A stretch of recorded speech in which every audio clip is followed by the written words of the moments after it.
All right, so picture this. America, not just the superpower we know on land and sea, but dominant in the digital world too. Powerful image. Right. We're diving into something big today, a strategic Bitcoin reserve for the U.S. This comes from, get this, a Bitcoin for America event. Sounds pretty grand. Yeah, hosted by the Bitcoin Policy Institute, March 11th, 2025.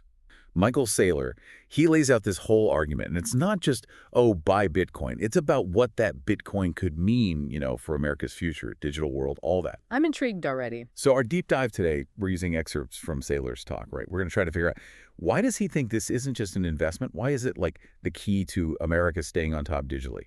Makes you think about Bitcoin differently, that's for sure. Not just another asset. Exactly. More like something way more fundamental. What jumps out at me right off the bat is how Saylor wants us to see Bitcoin. Not just some, thing to trade and get rich quick. He's saying, think of it like the digital foundation. What we build everything else on economically, maybe even for national security down the line. I see, yeah. So critical infrastructure, he uses that phrase, right? Play time. Okay, so let's break that down. He starts with digital capital and then throws out these huge numbers. Oh, yeah, he does. Like adding $3 trillion to the U.S. Treasury, but it could go all the way up to $106 trillion by 2045. It's mind-boggling when you first hear it. It's like, wait, what? But then he explains it's tied to companies using Bitcoin more and more, like his own company. And he's projecting that, companies with a lot of Bitcoin, they could be worth 20, even $40 trillion in just 2 decades. The whole idea of digital capital is about Bitcoin being a better way to store wealth, right? I think so, yeah. Superior, like he says. Because think about it. Normal stuff, stocks, bonds, real estate even, they're always kind of losing value.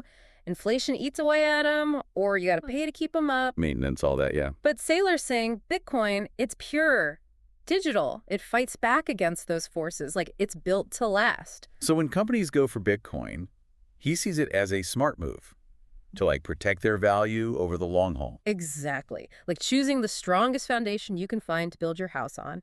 And the trillions added to the treasury, that's based on the idea that a big old Bitcoin reserve is going to go way up in value as more and more people and companies catch on to what makes Bitcoin so, sound. It's like picking an asset that's meant to hold its value in a digital world. Makes sense. Makes a lot of sense. Then he takes it further, right? He calls Bitcoin digital property, almost like digital real estate. So it's not just about holding on to it. It's about, actually using it. Putting it to work. He thinks we could make over $10 trillion per year after 2045 by using these Bitcoin assets in a strategic reserve. Yeah. So how does that even work? It's not like you can rent out a piece of a Bitcoin. This is where Saylor's really thinking long term. He sees Bitcoin as the base, like the ground level for whole digital economies in the future. Think about AI, right? It's going to be massive. Huge, yeah. But it needs a way to track value to make sure things are fair and secure.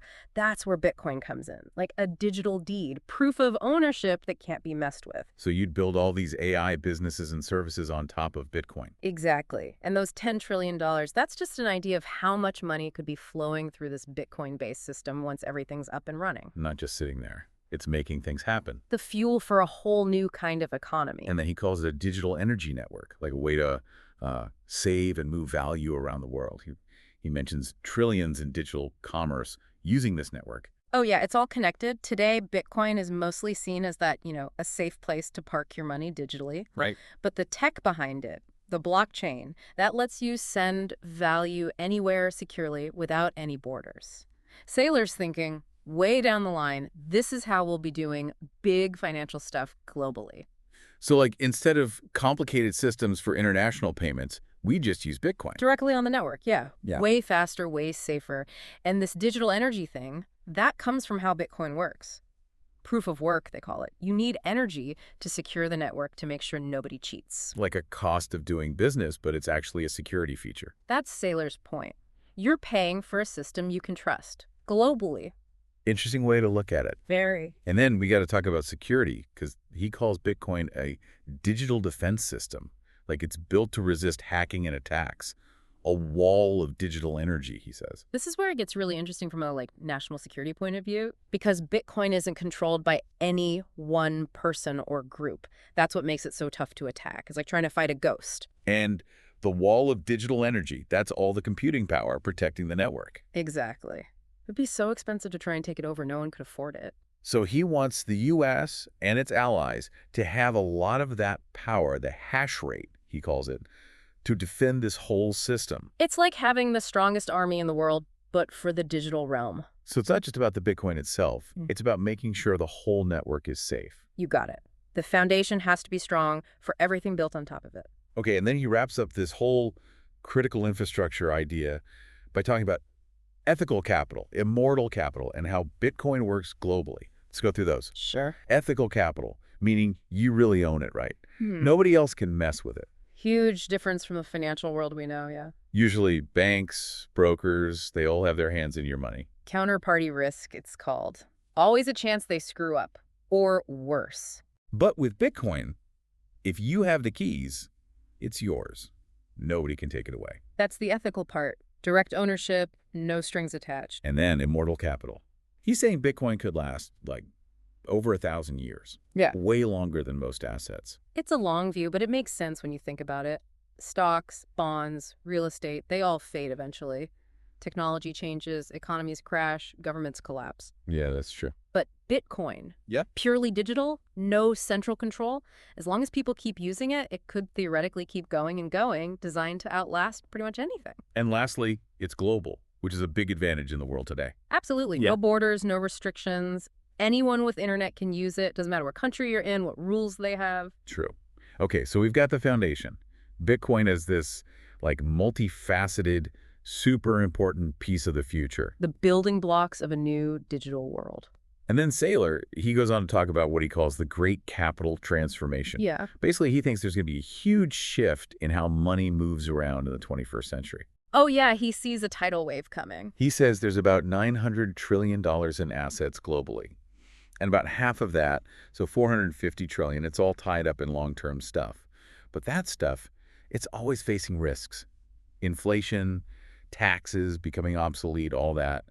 He estimates that, over $10 trillion gets wiped out every year because of these things. And his point is, Bitcoin doesn't have those weaknesses, so it's where people are going to move their money to protect it for the long term. Right now, it's just a tiny slice, of 0.22% of global assets. Small piece of the pie. But he thinks that's going to change, like big time. And this is where it gets really important for America as a country. Saylor's saying, look, the old ways of holding on to wealth, they're not cutting it in the digital world. They're breaking down. Inflation eats away at your savings, taxes take a bite, and new technologies can make what you own worthless almost overnight. Bitcoin, it's fixed, it's decentralized, it's the lifeboat in the storm. So this brings us to his superpower imperative. He says if America wants to stay on top, it needs a strong Bitcoin strategy. It's all about sovereignty and staying ahead of the curve. He even talks about, a presidential declaration. The U.S. as the Bitcoin superpower. He draws these parallels to, historically, what superpowers have had to control. Airspace, sea lanes. But now it's cyberspace, which he says includes digital information and digital energy, so Bitcoin. It's the new battleground. And his message is pretty clear, right? Yep. If the U.S. doesn't become the Bitcoin leader, someone else will. And that could leave America, weaker. It's a bold statement, but you see where he's coming from. Think about how important it was to control the seas, to control trade, or to have the world's reserve currency. Saylor's saying this is the digital equivalent. Control of the main network for value, that's what's going to matter. So how do we even get to be this Bitcoin superpower? What does that look like? Well, Saylor lays out some options. He even mentions this Bitcoin Act of 2024, just an idea, but it shows how seriously people are starting to think about this. I see. He gives different scenarios based on how much Bitcoin the U.S. might acquire by 2045. Some are pretty basic, like holding on to what we'll likely have naturally, around 200,000 BTC. Right. Others are way more ambitious, like the superpower strategy, where we'd have 5.5 million BTC. The numbers are just, wow, from 3 trillion to 106 trillion in potential returns. And he even suggests it could, wipe out the national debt. Again, he's basing these numbers on what he thinks Bitcoin will be worth in the future. And the different scenarios show different levels of commitment, right? Makes sense. The Lummis bill scenario, where we'd buy 1 million more BTC over 5 years, that seems like a realistic starting point. The bigger targets, that's more aggressive, maybe using government surplus to buy Bitcoin. But it's not just about owning the Bitcoin, right? He Uh, also talks about mining, making sure a lot of that computing power is in the U.S. or with friendly countries. Absolutely. It's like you can own all the gold in the world, but if you can't protect it, what's the point? You need control over the whole system. Now, one thing people might worry about is, could all this Bitcoin stuff hurt the U.S. dollar? Oh, for sure. Some folks see it as a threat. But Saylor, he says no way. Bitcoin's not here to replace the dollar. He sees them as doing different jobs, right? The dollar, it's for everyday transactions, buying stuff, global trade, and he thinks that'll keep growing, especially with digital currencies coming in. Right? But Bitcoin, that's for holding on to value over the long term, protecting yourself from inflation. It's the bedrock of the new digital economy, not the everyday currency. So, like, the U.S. could have a strong digital dollar and be the Bitcoin leader at the same time? Exactly. Two sides of the same coin working together to keep America on top. You got the dollar for speed and convenience, and Bitcoin for stability and security in the digital age. So, tying it all together, Saylor calls Bitcoin manifest destiny for America. He says it's crucial for national security, global leadership, the whole future of the country. He even compares it to those big land grabs that shaped America. You know, the Louisiana Purchase, getting California, bold stuff. He's saying, just like owning that land was huge back then, controlling digital capital is what matters now. And he thinks Bitcoin is the key to all that. Not just some financial thing, but like a geopolitical necessity. So there you have it. This idea of a digital manifest destiny for America using a strategic Bitcoin reserve. Saylor's argument, it goes way beyond just making money. He's saying Bitcoin is the foundation of the future, the place where global capital is going to flow, and how America can stay a superpower in the digital world, all while, keeping the dollar strong too. It's a massive vision. And it makes you wonder, right? He's using these powerful historical examples, things that completely changed America's path. Yeah. So as we think about this digital frontier, this Bitcoin thing, try to look beyond just the money. What else could change? What weird, unexpected stuff could happen geopolitically, socially, all because of this shift in digital capital? There's a lot to unpack there. A lot to think about. For sure. Thanks for diving in with me. Anytime. That's it for our deep dive today, folks. Until next time.